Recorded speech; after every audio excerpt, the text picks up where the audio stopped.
Welcome to the Astrology Star Sisters. Today we're talking about the Aquarius Decans using astrology and tarot, and I'm Elizabeth Liz Muschett, and my guest today is Joy Vernon. Welcome, Joy. It's a pleasure to have you back. Thanks, Liz. It's great to be here as always. So we're going to just dive right in. So to get a hold of Joy, it's joyvernon.com, and my website is alightpath.com, and we always enjoy hearing from you. And the sun has gone into the sign of Aquarius today, and we're going to talk about those Aquarius decans. So go ahead and talk about Aquarius for us, Joy, please. Yeah, absolutely. So, Aquarius is a fixed air sign that's ruled by Saturn. And so, if we break it down, the fixed energy is one of stability. And so that keywords that I like for this are to hold on to maintain, endure, to resist, maybe even to like concentrate. It is the middle of the season. So Taurus is the middle of spring, Leo is the middle of summer, and so Aquarius, of course, is the middle of winter. The ruling planet is Saturn traditionally, and the modern ruler is Uranus. And those two are obviously very different and they give a real different flavor to Aquarius.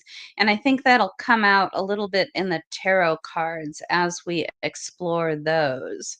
Um, the air element is it's our thoughts and our speech and communication. It tends to be adaptable, thoughtful, communicative, logical, curious. Uh, there's it's the mental level, and so that really is very key to Aquarius, is that mental level. Its mantra is I know, and the keywords theoretical, abstract, analytical, intelligent, dispassionate, visionary, big picture, utopian. There's a lot of idealism in Aquarius.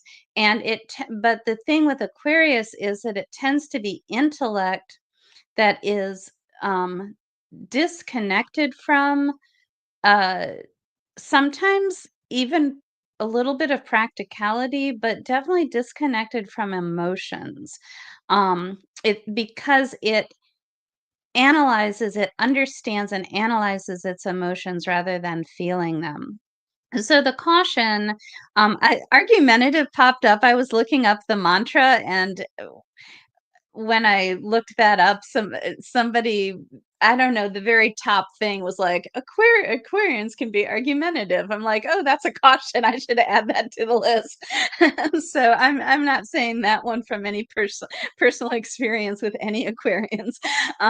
But the idea of being less emotional, and I wrote antisocial, but um it really can extend into sociopathic or misanthropic type of energy, usually because of the high intelligence and the idealism that they just don't relate in many ways to others. There's a friend of mine that was a double Aquarius, taught me that Aquarians love humanity and hate humans. And I always thought that was a very interesting take on it, and has turned out to be fairly true when you connect with that energy. I've heard that saying over the years and always chuckle. And another thing about Aquarius, they're very forward thinking and inventive, I would say. Oh yeah, yeah, definitely. So we're taking a look at the decans. And they're divided, each sign is divided into 3 equal parts. So today we're looking at the Aquarius decans 1, 2, and 3. Do you want to say anything else about the decans? We've covered this each time, and I think that this is good. I think it's always worth a reminder, and usually one or the other of us remembers to say it. But the Chaldean, the rulerships of the Decans follows the Chaldean order, and that's what the tarot cards use the Chaldean rulerships of the Decans. And so that's what we're going to be following, which is less familiar to astrologers and more familiar to tarot readers. And so the rulerships start um, they actually start in the first decan of Leo, with Saturn ruling that, Jupiter the second decan of Leo, Mars the third, going forward into Virgo. Sun rules the first decan, Venus rules the second, Mercury the third, and so on around the zodiac. You get two Mars in a row at the end of Pisces and beginning of Aries. And so that's if we've got astrologers watching, they'll be like, "Where the heck are they getting those rulerships?" And that's where we get them. Well, and I'm familiar with both, because there's another system, and I don't remember what that one's called. But Yeah, they thank just you call for it the triplicity, okay, the thank you for triplicity clarifying system. that, because that's important to know. Yeah. So go ahead and start with Aquarius. Yeah, absolutely. And so here we've got our major arcana card for Aquarius is the Star. And this is the Everyday Enchantment Tarot by Poppy Palin, and it's from Schiffer Publishing. And it comes, it's a nice little kit here. It comes with a book, and the cards are kind of oversized. Here's the book, and the cards are they're kind of big. But it's gorgeous artwork and really nice interpretation. So I find this a really useful deck. And I think it's really got that Aquarian, and this is where we can start. We can even start talking about some of that energies right now. That Aquarian, there's this Aquarian idealism that I guess the best way, it's always best, it's always easiest to describe something in relationship to something else. And so, for instance, in Aquarius is opposite to Leo. And in mundane astrology, for example, Leo represents the king or the ruler, and Aquarius represents the people that are being ruled. And so when we get that Aquarian energy, a lot of times it is a very egalitarian energy. And a lot of that egalitarianism fits in with this idealism that we mentioned Aquarius has, and just kind of this and I forget the exact word you used, but it was just right. It was just perfect for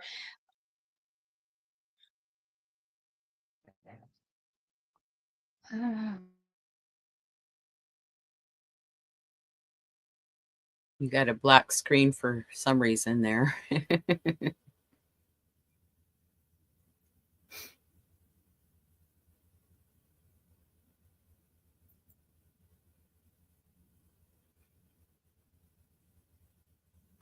I think Joy might have lost internet service there. So we're talking about the Aquarius here and the star card.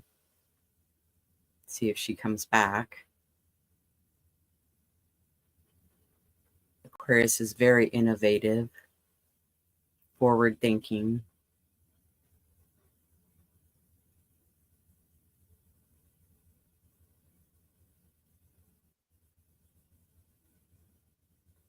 Oh, she disappeared altogether, but hopefully she'll be right back and joining me so that we can continue on our journey through the decans with Aquarius. Um, Maybe she lost her internet. We shall see.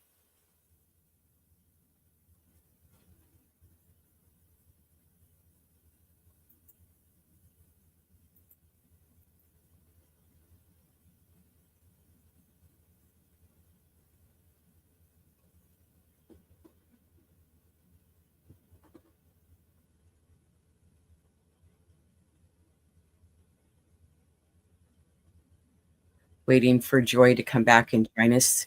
Oh, here she is. Here she comes. We're going to add her back to the stage. And can you hear me, Joy? Yeah. Yeah. Okay, you were talking about Aquarius. Hold on. Can you hold on just one more second? Sure.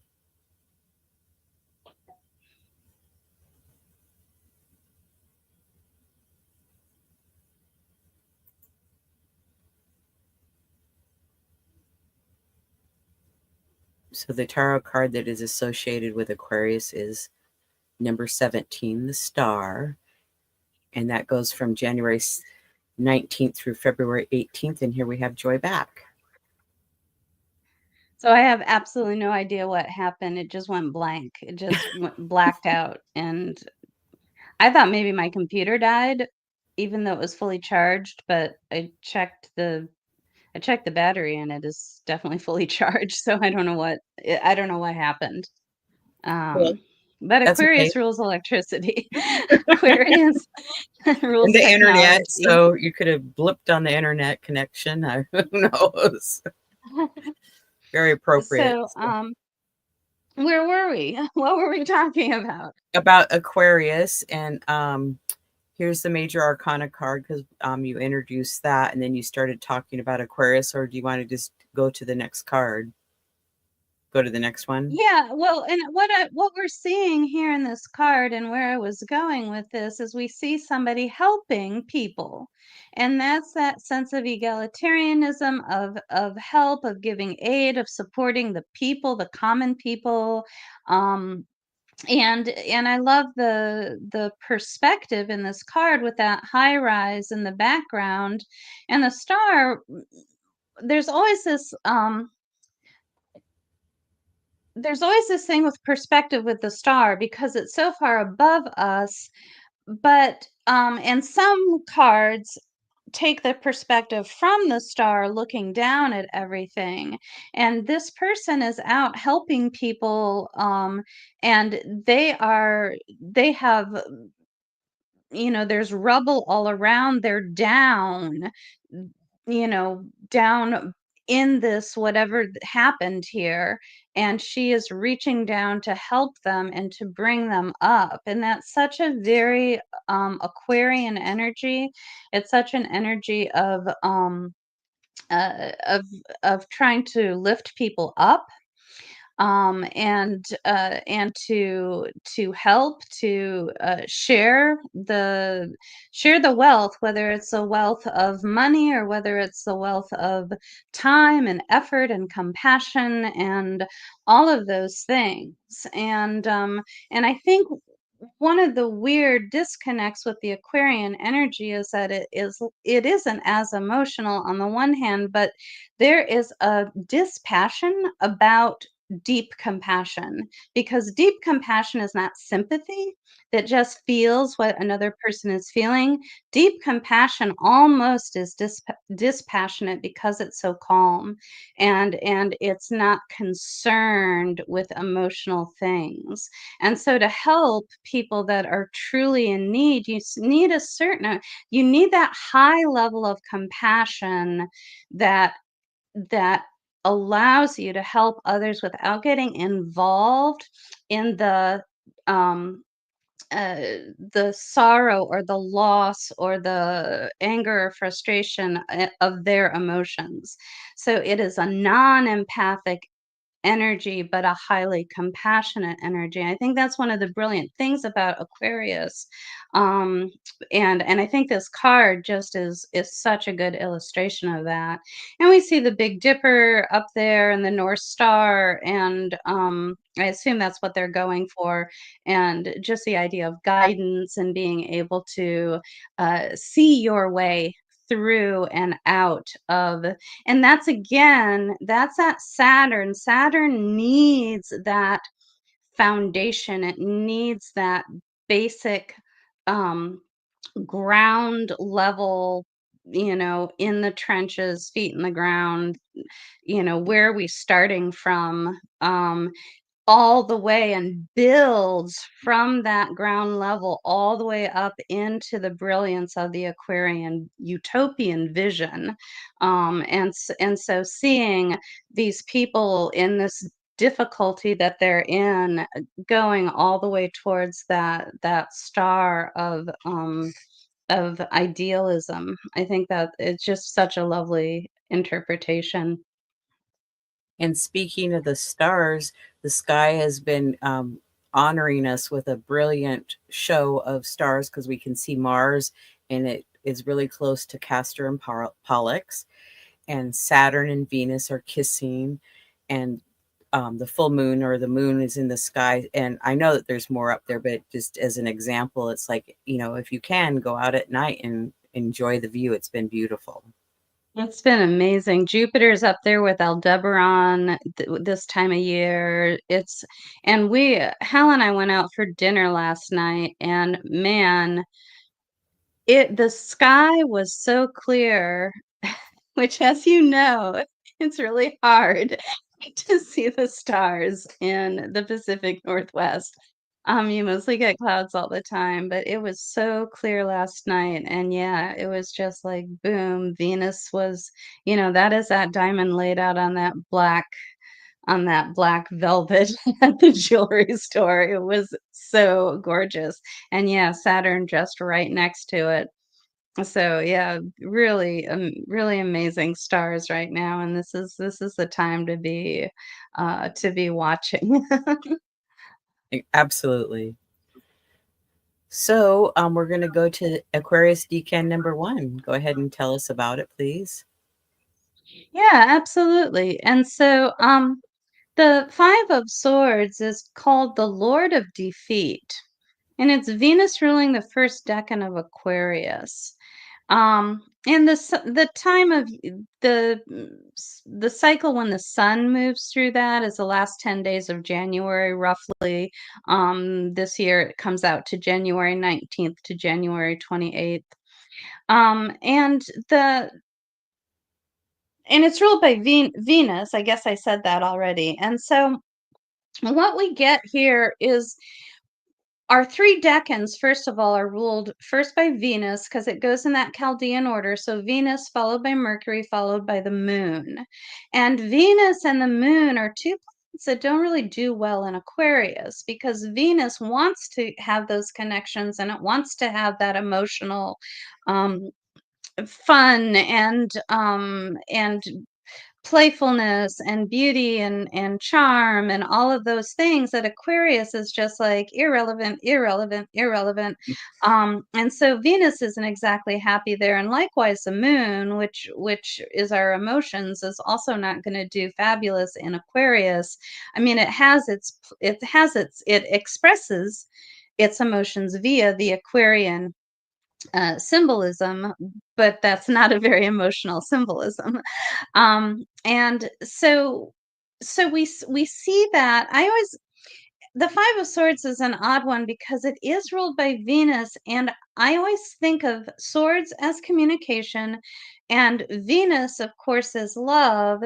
And this idea, and fives are also conflict. So when I think of the Five of Swords, I think of communicating conflict, particularly in relationships. So I actually think this card is surprisingly good for relationships because it mentions that you're finally at a point where you're willing to talk about it. You're finally at the point where you're willing to say, "Hey, this is not working for me," and kind of get it out into the open and explore that and figure out what's wrong and how it can be fixed. And that's one of those, air likes communication, and it likes ideas, and it likes to explore ideas. And emotions don't want to be hurt, and so they don't want to talk about things that might be unpleasant or I me say, if I say I don't like this, this hurts me when you do this, and they say you're being stupid, or whatever I think they're going to say to me, that'll just hurt more. But if I can bring my Aquarian dispassion into this and just say, you know what, this really bothers me when you do this, then we're able to really talk about it. And so it's like, that's a brilliant card. I love getting that card. I don't love it. It's not my favorite card, but I think it can be a very positive card when it comes up for relationships. I think so too, because it can be those things that you've maybe had a hard time talking about, but maybe you can be detached a little bit from it and still talk about it. So thank you for I sharing love that. that. Yeah, that detachment. That's a really good way of looking at it. So here we're looking at the astrology chart for January 19th today and what Venus is doing in the sky. Venus is in Pisces, so I'll let you go ahead and jump in there. Yeah, and so we had our ingress of the sun into Aquarius today at just a minute after noon Pacific time. Um, and so, yeah, we've got the sun has entered the first decan of Aquarius over there, circled in yellow. It's conjunct Pluto. And then the ruling planet of the decan is Venus, and that's conjunct Saturn over there in Pisces. And they are pretty tightly conjoined right there. And of course, that's what we're looking at up in the sky. They are not very far apart at all. So it's again very, very cool to catch those two right now. Um, the interestingly, that Venus Saturn um, conjunction is sextile over to Mercury in Capricorn, which is at 16 degrees of Capricorn right now. Um, and so we've got our dispassionate Aquarian energies, but Venus is over there in her sign of exaltation, Pisces, um, where she can be her most loving and her most connected and her deepest like enmeshment with others. And of course, she's conjoined Saturn, though, that wants to put limitations around things. And so there is a nice little um, exploration as the planetary ruler of the decan is conjoined the planetary ruler of the sign, and exploring that very thing that Venus in Aquarius does, that love, conjoined here with structure and rules and needing to say no and things like that. So it works really nicely, and it's even sextile to our planet of communication, which is in Capricorn, which also ruled by Saturn, and of course Mercury in Capricorn tends to be very organized and structured in the way that they communicate. So going back to our Five of Swords, it's like this chart is perfect for that. This is a really good time to talk about those things, especially with the people that you love. Well, and I would say with Mercury and Capricorn, it's a mature communication. It's, you know, standing above the hurt, or, let's talk about this in a mature way and work it out. Yeah, yeah. And then we have the chart for the new moon in Aquarius on January 29th. And go ahead and talk about that. Yeah, so what we've got is down in the lower left in yellow, circled in yellow, we have the sun and moon at 9 degrees of Aquarius. They are trine over to Jupiter, which is also circled in yellow, over there in Gemini. And so, it's just a nice little, it's a those trines are always these nice, easygoing, comfortable, uh, uh, uh, energies, and Jupiter offers a lot of opportunity. Jupiter offers a lot of generosity, and it's in Gemini, which is ruled by Mercury. So Gemini is good for talking and communicating, generosity in communication. It's really interesting how these tie in so closely with our tarot cards. I always love it. It always surprises me every time. And so just a really nice new moon here that is that gives us a new fresh start with, again, this kind of generosity and communication. Now that new moon is co-present with a Pluto Mercury conjunction. And so Pluto is going to bring more of that power and uh, kind of authority and a little bit of control, and a lot of intensity usually as well. That's going to bring that in with Mercury. So that might add a little bit of discomfort, but again, there's so much energy, and if we can really work on our high compassion, or at the very least of releasing our emotions long enough to just be calm and talk about something, I really think that this can be some powerful energies to work with. Because we are technically still in the first decan where they haven't quite moved to 10 degrees yet. It's still ruled by Venus, so I thought we could look at Venus as well. She's moved forward by this date. This is now the end of the first decan on January 29th. And so Venus is conjunct Neptune, and that is trine to Mars up there. And these are circled in blue, trine to Mars in Cancer, and they have a bisextile to Uranus in Taurus, circled in green. And so Uranus is a modern ruler. Saturn is a traditional ruler. Uranus is a modern ruler of Aquarius, and gives us more of that innovative, uh, technological kind of flavor to Aquarius that tends to I think get alluded to and used as a symbolism of Aquarius a lot more than we see the Saturn.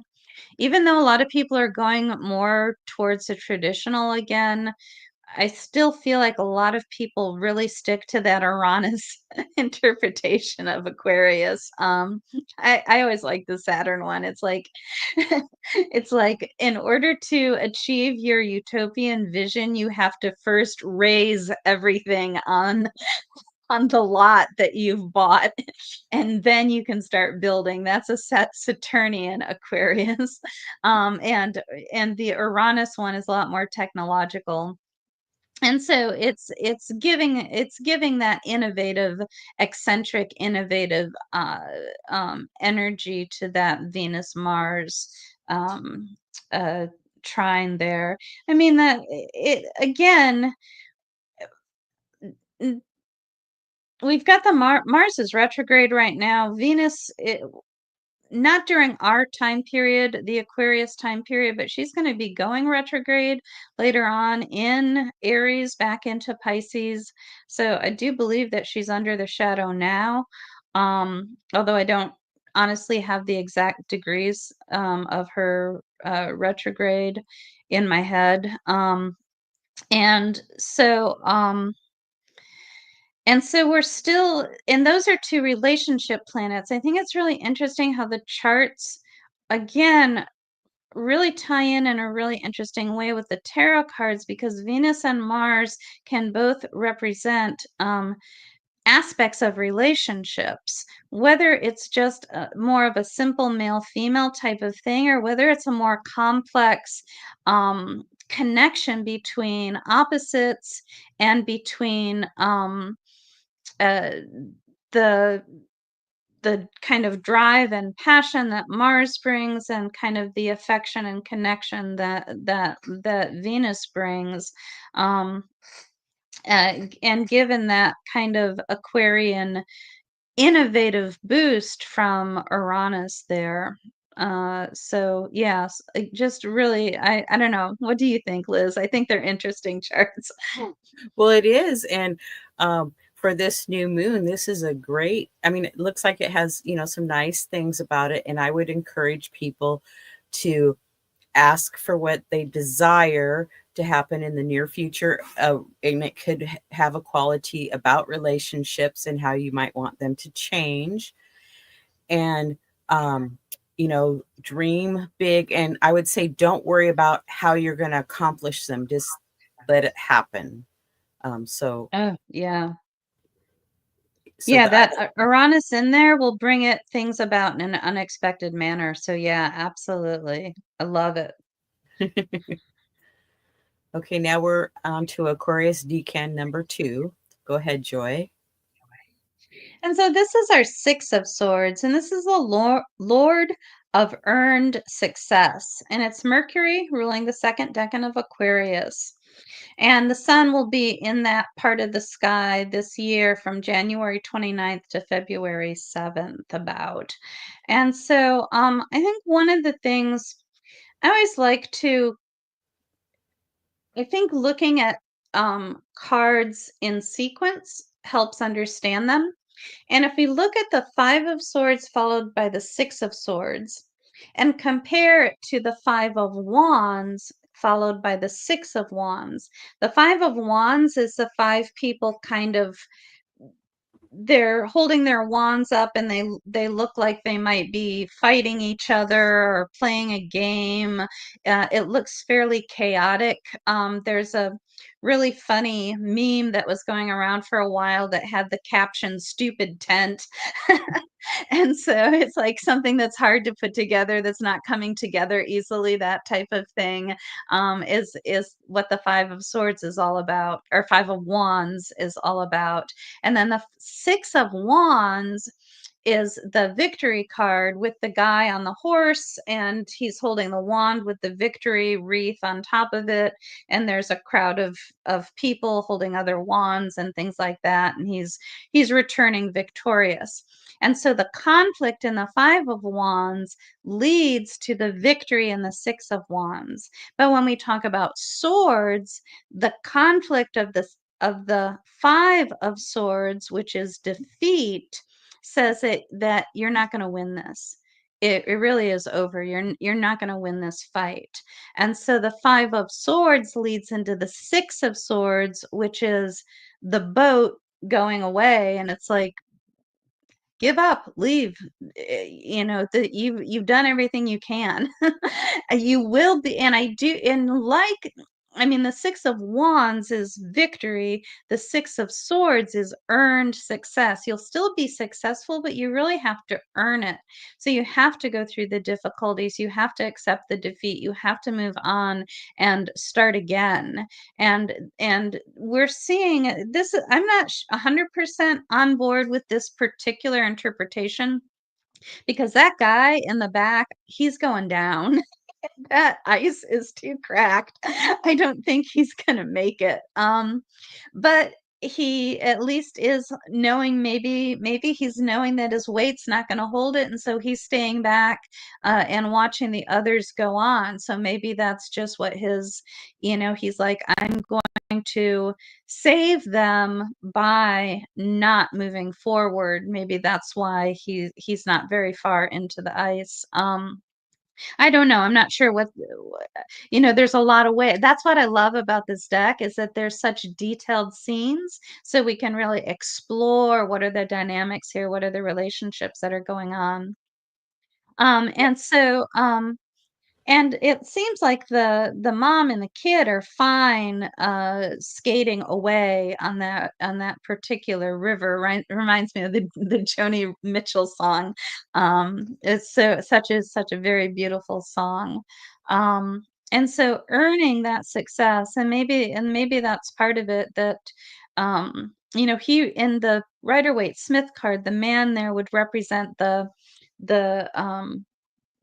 oarsman, or the one that's pulling the boat and pushing it forward. Um, And so he is not part of the he seems different from the people that are in the boat that are going on. He seems like he's just the ferryman. And so this mom and kids seem like they're able to get away from whatever they're trying to leave and get on to where they're going. I liked how you talked about the Five of Swords going into the Six of Swords. I think of the Five of Swords as, like you said, it's defeat, but it's like walk away from the chaos or the argument and then just build and earn. So I like that. Thank you for sharing that. Yeah. So here we have this chart for February 3rd with Mercury highlighted. And go ahead, Joy. Yeah, and so Mercury is in his own decan right now, which is awesome. Or during the time that the sun goes through that decan, Mercury will also go through that decan. So that's really nice timing. That doesn't always work that way. Um, and I always think it's you can get the best energetic connection. Most people try to connect with the decans when the sun is in them, but I think if you can be more patient and connect with the decanic energy ruling when the planet that rules that decan is in that decan, I think that you'll really get better results. It's much easier. The moon, of course, you can easily connect with in her decans. The sun and Mercury and Venus, you'll get a chance every year to connect with their decans. Some of the other ones are harder to wait for. But we do get that Mercury energy along with the sun at the same time. And so what we see in this chart is Mercury at 11 degrees of Aquarius. It is conjunct the sun and trine over there to Jupiter and Gemini. Um, and um, and again, Mercury is ruling Jupiter's sign, so it is receiving Jupiter in its home sign. Um, and it's just a really nice, thoughtful, communicative energy. This is a good energy for planning, for thinking big, but having the foundation to really plan out the details of what your goals are. Um, I think this is just a really nice energy here. Well, and it might be a good time to express some new ideas or to do some communication that maybe you've been avoiding. This would be a good time for that too. I like that. I like that. I think one of the things with Jupiter as well is because of its generosity and because of its leadership, and because it's a trine, which is far reaching, I think it is helping us to expand our goals and expand what we think. We always have like, well, I could do this or I could do this, and maybe this is safer. I think Jupiter's in there saying, go ahead and dream big, think big, ex- expand your plans and see where you can really go with this. You've got some good thoughts right now. Um, and I think that's what that woman and that child needed in uh in the Six of Swords is to finally say, you know what, this really isn't working. Like, I don't want to hit my head against this wall anymore. What else is out there? And that's when Jupiter comes along and says, hey, over here, what do you see over here? And they're like, yeah, let's head that way. It looks so much easier and so much more enjoyable. So I think that this is a definitely a very nice energy. I would agree with that. Okay, now we have a chart for Mercury on February 9th. Go ahead. Yeah, and this is technically the third decan because it's not only 20 degrees, but it's almost 21. But because it was ruled because we were talking about Mercury, I thought we'd go ahead and throw it in with the second decan stuff. And so this is Mercury at superior conjunction. Um, and so moving forward here, connecting with the sun, it is square, which is that heavy red line, over to Uranus in Taurus. And this is especially, it's really interesting. I love the way, I love just watching the stars unfold these stories because we had that new moon and and and that was trying to Jupiter, and we had that the Mercury then moved into place with the sun, also trying to Jupiter. And now Mercury is square to Uranus. And so Jupiter was that dream big, think big, where do you, what are your real goals? How can I help you? What generosity do you need from me? And then once we're finally like, oh yeah, I can dream big, then we go into this relationship with Uranus that's like, okay, now what is a really unusual way to get there? How can you innovate? How can you think outside the box? Which again, those are words that Uranus is the modern ruler of Aquarius. Those are really good Aquarius keywords. How can we think outside the box so that we can make this happen? And that Uranus doesn't particularly like being in Taurus, but it's probably going to be flowing a little bit better once it moves into Gemini later in the year, but we still have a few little bit longer in it. Well, it's going to have a retrograde too, but we got a little bit longer of it being in Taurus. But yeah, but Taurus is constantly telling Uranus to bring it back to earth. Let's see how we can make this happen. And so Uranus has had to be extra productive these last few years, and I think it's really, and that's being really supportive to what the moon and Mercury need, or the sun and Mercury need right now. Thinking outside the box, but also being practical about it, and bringing it into reality. I would agree. And things that were set in motion might have some unexpected changes, but I think that they would be helpful and useful changes. Yeah, good way of thinking about it. Yes. Yeah.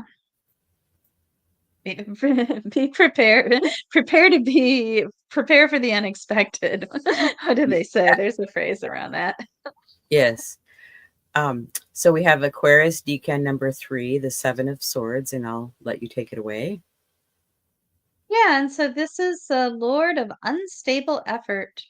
And this is a good one. I love the Rider-Waite-Smith card. That's Tippy Toes, the guy kind of tiptoeing away from that odd war camp, or some kind of camp with all those tents.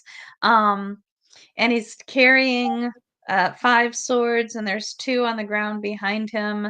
There's some people in the background that seem to see him, and there's always, it's like, what's going on? Is he stealing something? Is he, reclaiming something that these warriors that are not local, that are camped out, did they take something from him? Is he getting it back? It leads a lot up to the imagination. And I always love hearing people's very first impression of a card. And the very first thing you said, Liz, do you mind repeating that when you saw the card? Well, it looked like he was either a salesman or a thief. Yeah. And I thought that was a nice, like, I'm so jaded. I just was looking for a thief because I'm like, that's what this card always means. And you're like, he looks like a salesman. I'm like, you're right, he totally does. And and he's, and I don't think he is, although, is he planning on trying to sell those things? Yeah, absolutely. There's a broken window behind him, and you can even see, it looks like both windows are broken, and the woman is standing in one of them, and she has her hands up, whether she's waving for help or something. I'm not quite sure. those kids are there. They look pretty startled that, maybe this guy just kind of jumped the fence and landed in front of them. We've got a fox there. Foxes are clever, but they're also associated with deceit and trickery and with stealing. The fox in a hen house metaphor of stealing. Um, and the crows, this crow it's interesting because crows do like shiny objects, and so they are also associated with stealing, but they're also very defensive and protective of their territory. And this crow here is obviously attacking this guy. And so the crow is definitely on the side of the old lady and knows who's supposed to be in this territory and who's not supposed to be in this territory. So again, I love the amount of detail in these cards. It really tells a really clear story. And the moon is associated, I always have such a positive expression of the moon. The moon to me is emotions, it's our intuition, it represents cycles in our life. But the moon also rules in the darkness, and so there's a lot more things that are shadowy, things that are less clear. And cycles themselves are up and down. And so, there can be there can be the low tide as well as the high tide, and the receding energies as well as the flowing energies. And so the moon can represent that sense of uh, illusion, or sometimes deception, of things not being clear, not being fully understood. And so that of course is what we're seeing in the card, and it makes sense with our moon in Aquarius. I think one of the things that ties in here, and again, eh, we've it's easy to make these kind of general statements. It's like, oh, moon is emotions and Aquarius is dispassionate. And so, the moon in Aquarius is going to be a lot more logical moon and not feel its emotions, and not be very touchy feely. We go to that pretty easily, but I think it's always important to remember, because sometimes people go a little too far and they say that the moon doesn't have emotions when it's in Aquarius. And that, of course, isn't true. Aquarians have just as many emotions as other people. Any kind of Aquarian energy, it has just as much of an emotional tone, but the way those emotions are understood and processed is from that Aquarian viewpoint, which is a logical, analytical viewpoint. There and it can be frustrating to a person that's dating an Aquarius sun, moon, or Venus, that their partner doesn't express emotions, but their partner does. They express their emotions by talking about them and by analyzing them. And if you want somebody that just emotes, go find a Pisces or a Cancer, and you'll have enough emotion and emoting to last you a long time, and then you will go back to an Aquarius for a break. And so trying to locate and pinpoint this lunar energy in Aquarius, and give it its ebb and flow, give it its intuition, I think is a lot of what we see here in this Decan. And that is, again, I think ultimately, and I'll always return to this, it ultimately becomes about um developing compassion, which is above and beyond sympathy, above and beyond empathy, that it has a level of being elevated beyond the mere feeling of emotions. I like that. Thank you for sharing that. So we're going to look at the astrology chart of February 12th, and we're going to talk about the moon. Go ahead, Joy. Yeah, and so this is a full moon chart, and so the moon is at 24 degrees of Leo. And of course the moon is in the sun sign, but the sun is in the moon's decan, so that actually does count as mutual reception. They are receiving each other. Um, and we're not too, I think this is 3 days later from our last chart. So the Mercury is still loose, no, still pretty tightly. It's a couple degrees, I guess, 2.5 degrees. Mercury still conjunct the sun. We still got the square over there to Uranus. And that's a pretty, because the moon and sun are at 24 and Uranus is at 23. So that's a pretty tight little T square there. And so very interesting with the moon and sun reception. The moon is in that Leo bright. It's not it is a sun sign. It's not the moon sign. And so it's that bright, shiny moon that is so much more expressive, so much more dramatic, and interacting, pulling against, responding to, and pulling away from that analytical Sun Mercury combination that is still hanging out there in Aquarius and in this tight T square with our innovator. Um, Really, it can be fairly dramatic. There can be some unexpected energies going on with this full moon. um, but I think one of the things to think about is the idea that the full moon brings things to light. And because the moon in Aquarius represents some maybe repressed qualities that and maybe the thief is forcing us to get our repressed things out, and deal with them. But there can be some of that energy with that moon in Aquarius. Now it's swung around 180 to Leo, and so we're really in the spotlight with the Aquarian lunar energies that were more hidden.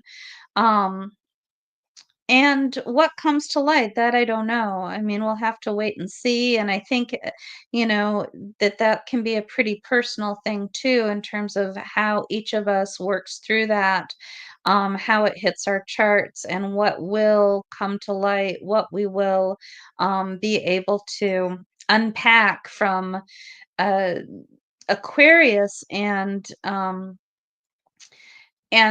find that the the the I think my favorite moon in Leo example was a person I knew that moon in Leo. Oh, very logical person, very practical person all the time.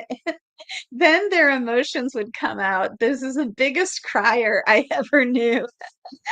And the first time I saw them cry, I was like, "What the?" And then I was like, "Oh, wow, that is a moon in Leo crying. That is awesome." It's like, "Oh no, it's horrible and everything's wrong and oh my gosh." And I was like, "Okay, cool. That is a nice dramatic moon." So we get to really, there's it comes up sometimes in stories. I think there's some cultural things about the being able to really demonstrate your sorrow, demonstrate your uh, despair about things. It There is a formal mourning process that comes to mind. Something about Pluto in there and Saturn ruling Aquarius, and now this bright full moon in Leo. I think that this is a formal mourning of the hidden things that were coming to light, the things that have been lost or stolen, the things that our dispassion prevented us from feeling in the past, something like that. That's my guess. I don't know. That's what I got. Well, it feels like to me that something that you personally we could be holding on to that we haven't wanted to share, and it's like this comes out and we share, and then we can make the change that's necessary, or maybe telling somebody and then they say something and it's like it just changes everything. It's a Mm. challenge, but I would say it's a gift also. Oh, I love it. Yeah, yeah. And then it looks like you have Mars trine Saturn there, I think. Yes, a Yep, trine. yeah, yeah, I was there's, like, so many good things going on. I wasn't sure how many things to talk about, but yeah, Saturn at 18 of Pisces is exactly trying, well, not quite exactly, Mars is there at 1751 of Cancer, so it's very, very close, less than a degree, no, a little more than a degree, sorry, apart, but that's still very close, and, so that, again, Saturn, the ruler, traditional ruler of Aquarius, really connecting with that Mars energy. Um, yeah, it just starts spinning for me because then Mars is ruling where Venus is, and uh, yeah, I hadn't really thought about that one very much, but there's a lot there. Well, and Saturn and Uranus being active in the chart, and those are both Aquarius's rulers. So I kind of like that. Yeah, yeah. Okay, and then the Aquarius court card. And so, yeah, so we've got the King of Swords, and the deck I usually use for client readings, or one of the main decks that I use, is the Legacy of the Divine by Ciro Marchetti. And the King of Swords is under kind of an arched, or kind of behind some pillars, or like an arched pavilion or something like that, and he's up in the clouds. There's clouds below his feet and he's holding his sword up, and that to me is such an Aquarian energy. It's above the clouds, it's high up and looking down. I do definitely find this idea of a judge to work really nicely with that Aquarian energy. Somebody that is taking in all the information, has to evaluate it dispassionately, and then hand down a judgment after everything is collected. And in this case, it's the King of Blades, and he is holding a piece of evidence in his hand and is looking up, getting information. Um, Probably listening to somebody that is speaking about that, or whatever, talking about the evidence. So hearing all that he needs to hear, I think, is a lot of what we're seeing in this. Um, and so, yeah, that card, that King of Swords, has such a good Aquarian energy. One of the thing, again, I like to compare. I think it helps to put things in perspective.